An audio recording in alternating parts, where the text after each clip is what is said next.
Welcome to the bold analysis, ladies and gentlemen. Now, there has been a report that majority of Mount Kenya young politicians that initially had been coalescing around Deputy President are retreating back, while majority of them are seeking now other elective seats and are facing stiff competition from Jubilee. But there seems to be a lot beyond just the mere fact of going to seek elective seats. The latest rallies in Mount Kenya, you have been seeing, if you are keen enough, that the UDA wing are actually addressing rallies that are dominated with the red color with the yellow dots. And that points out to the key factor in the Mount Kenya that Deputy President, that President Uhuru Kenyatta's party, Jubilee Party, seems to be gaining ground. The young politicians and the cheerleaders, allow me to call them cheerleaders, that coalesced around Deputy President William Ruto, were there to create a center of power simply because proximity to President Uhuru Kenyatta became a challenge. And many of them were actually seeing something different, that perhaps the president was not serving their interest. And these young politicians, even though they went to support President Uhuru Kenyatta at the expense, or rather in defiance, they went to support William Ruto in defiance of President Uhuru Kenyatta. As time goes, as we head towards this election, things are changing. 2 years ago, opposing the president and your loudest noise on criticism of Uhuru Kenyatta was the fashion of young politicians. In fact, they were made to understand that the more you could attack and abuse President Uhuru Kenyatta, that will increase your accessibility to William Samoei Ruto. That is why Rigathi Gachagua, Ndindi Nyoro, Alice Wahome, and Kimani Ichung'wah, Moses Kuria were so close to William Ruto. Not because of any other reason, but because they were being used to attack the president. Now they have gone to defend Ruto in social media, and they are not in the campaign trail. In this analysis, after having some informal talks with members of people who are subscribers in this channel from Mount Kenya, I have narrowed down to 3 politicians. Irungu Kang'ata, yule Kang'ata wa Barua. This is the person that led Mount Kenya onslaught against the BBI by the contentious letter to President Uhuru Kenyatta. Muthomi Kahiga, who is the Nyeri governor and the Nyeri governor candidate under UDA. And there is also Muthomi, who is the governor of Tharaka Nithi. These 3 politicians, and also Anne Waiguru. I had analyzed earlier that Anne Waiguru seems to have dropped the campaign for deputy president, and she only speaks about William Ruto and UDA when Ruto is around. But when UDA teams leaves Kirinyaga, she goes back to factory settings of doing solo messaging on campaigns. And there is less. You can see more of Anne Waiguru vying and campaigning as a governor than the UDA candidate, than the UDA and mainstream message. Muthomi Kahiga only appears when campaigning with Rigathi Gachagua in Nyeri, and that is the moment you will hear him talking about William Samoei Ruto. But on the other occasions when the mainstream team is camping perhaps in Western or the coast, you will not see messaging on William Samoei Ruto. On the other side of Azimio la Umoja, I think, to say the truth, the leaders that have been so honest and made a conscious decision to support Raila Odinga, they're out there campaigning absence or in presence of Raila Odinga. Look at the Laikipia governor, Nderitu Murithi, who is going against the grain in Laikipia. And what he has actually done is he has not been so much the mainstream team of Raila Odinga, but he has been campaigning in Mount Kenya.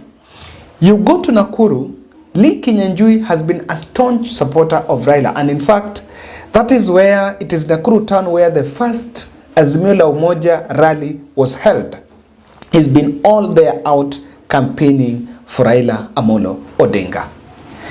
And in the wake of this, we have taken this with very keen interest, because in William Ruto's political matrix, Central Kenya is the bearing, because he needs close to 70 to 90%, irrespective of the turnout. He needs a bigger chunk.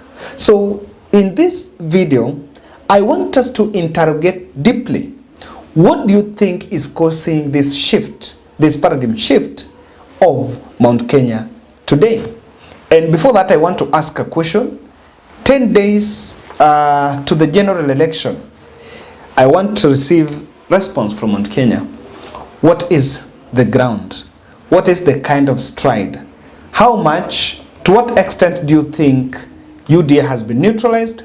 And to what extent do you think Raila Odinga have gained in that region? And that will be very interesting to look at. I also want to remind us about our challenge, 50 bob for Sarah. I want to say thank you very much. I know I cannot respond to all the messages through my phone, because there are many and they are overwhelming.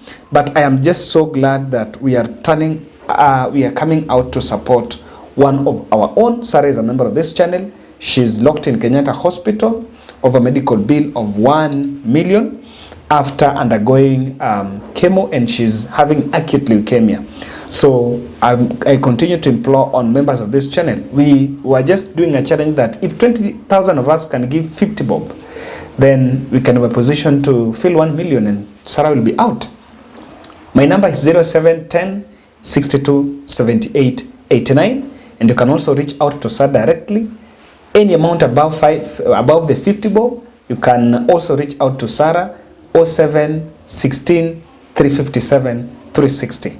And I want us to interrogate the main reason why these politicians seems to be moving away from William Samoei Ruto. The UDA euphoria is deflating in Mount Kenya. And so that means that initial plan that if I go with William Ruto with the yellow cap and the yellow merchandise for UDA, I am already elected, is no longer tenable. It cannot be sustained. And now the candidates are in desperate attempt to reach out and gather all votes.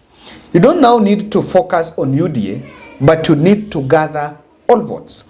I see that is a probability why they seems to be looking after that. Now, if Ruto is consolidating new allies from Mount Kenya to create another center of power, I want to execute this point this way. When Rigathi Gachagua was picked as the running mate, there were divisions. And Rigathi Gachagua also tried to consolidate a team around him, but that did not work well because there were already emerging frictions. Remember Moses Kuria and Kabogo, there is the Mwangi Kiunjuri side. Those frictions emerged. And I want to believe that perhaps some of those frictions were engineered intentionally by shrewd William Samoei Ruto. So what happened now, Ruto is trying to create another center of power, and that center of power has now pushed away the previous allies. Because now, most of those politicians will retreat to their counties, and they might not help Ruto in the national agenda. That is why, with the now nomination of Veronica Maina, who is the SG of UDA, nomination of Ketu Aruguru, nomination of Jaguar, now he's trying to create another niche. If you look at the nomination list at UDA, the Kikuyu seems to have gained and got more slots than any other region, if you look at it in that angle. That new center of power is pushing away these other allies. And as we go towards election, politics is about interest. And you must always serve your interest first. Your individual interest before the party interest. I can speculate that leaders like Anne Waiguru or even Muthomi are looking for are opening avenues for contingency plan in case Raila Odinga wins the presidency. Because this is the truth. If Raila Odinga wins the presidency and they don't win those elective seats, they don't win their governor seats, then most probably they are going back to the benches. So what they have to do is at least because if you're with William Ruto, if you are to attend the mainstream campaign, you must play a role. And in Mount Kenya, you will be most importantly given a role to hit, or rather to respond, to say something in the national space, and that will be against Raila. So to make sure that you don't get that opportunity, you need to sit back. That contingency plan, you now have to be friendly with both sides so that you can also ensure your interests. Some of these governors like Kahiga and Waiguru Muthomi are also having cases. You never know. These are things that are all on table. But I also see a possibility of avoiding rebuff in the ground due to Uhuru's growing influence. The chiefs are doing something, and that is also changing the tide. But I don't want to bury my head in sand, and I want to reveal this in my punchline point, that I see politicians who perhaps were promised that join UDA, we are giving you the ticket and we will sponsor you. And that funding, maybe it went down or it is not there. There are politicians like Irungu Kangata, who has been running adverts in the mainstream all through, and those adverts have the voices of William Ruto. That means that some of them are being sponsored by the Ruto's presidential team, or rather Ruto's presidential kitty.